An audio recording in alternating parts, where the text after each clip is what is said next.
So did we make a mistake with our off-grid solar system? Is it too small? Does it not power everything we need? Is it installed wrong? Stay tuned and we'll talk about that. So a couple months ago we made a video called The Truth About Living Off-Grid with Solar, and in that video we explained how when we were on-grid before at our old house, we were using sometimes up to 60 kilowatt hours a day because we were running tons of things. We ran server computers and just tons of stuff, and how having moved off-grid now we're consuming about 4 to 5 kilowatt hours a day, and how what loads we were running and things like that. And we got a lot of comments from people saying your system is too small or it's installed wrong because you can't run all these things at once. And we were explaining how if we have to run the vacuum cleaner, we might want to turn off the air conditioner here or there. Well, the point of that was it was a new system and we were kind of babying it, and what we didn't mention in that video was that our trailer is only on one circuit, and so all of those loads trying to run at the same time, the bottleneck is the circuit in the trailer, not the system. This system is awesome. This is a 5.2 kilowatt array. It runs 6 48 volt simplified batteries, and we're producing upwards of 20 to 25 kilowatt hours a day, and we're using maybe 5 with everything running. And so I'm going to show you actually how all our stuff works at the same time, and to sort of dispel those myths. So here we are. This is drawing 3 amps, inverting at 55.6 volts. Everything is in float. This whole array is just resting.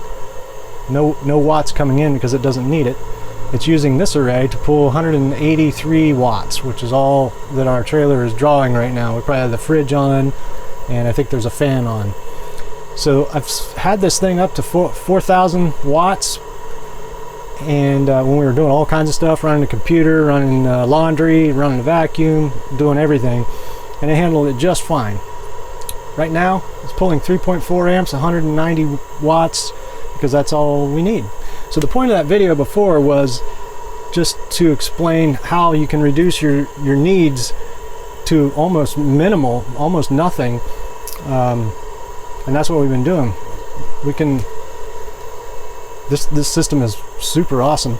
We just haven't been able to use the capacity of it because of the limitations of the trailer being on one circuit. But that one circuit in the trailer allows us to run everything. I'm going to show you some of the stuff we're running.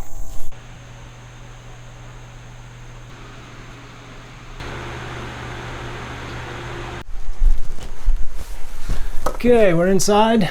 Computer's running, all the lights are on. Those are all LEDs, so they don't draw anything. At night we also use these Tough Lights. They're awesome. They're little rechargeable LED, kind of like camp lanterns.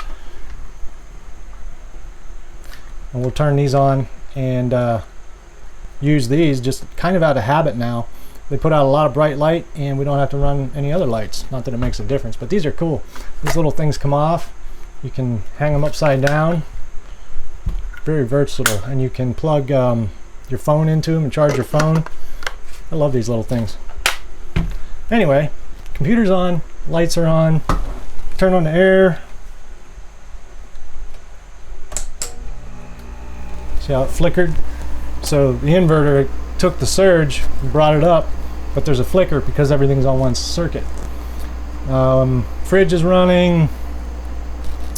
The only thing not running that we would normally run when everything would be going would be like a load of laundry, but we can run all this at the same time, no problems.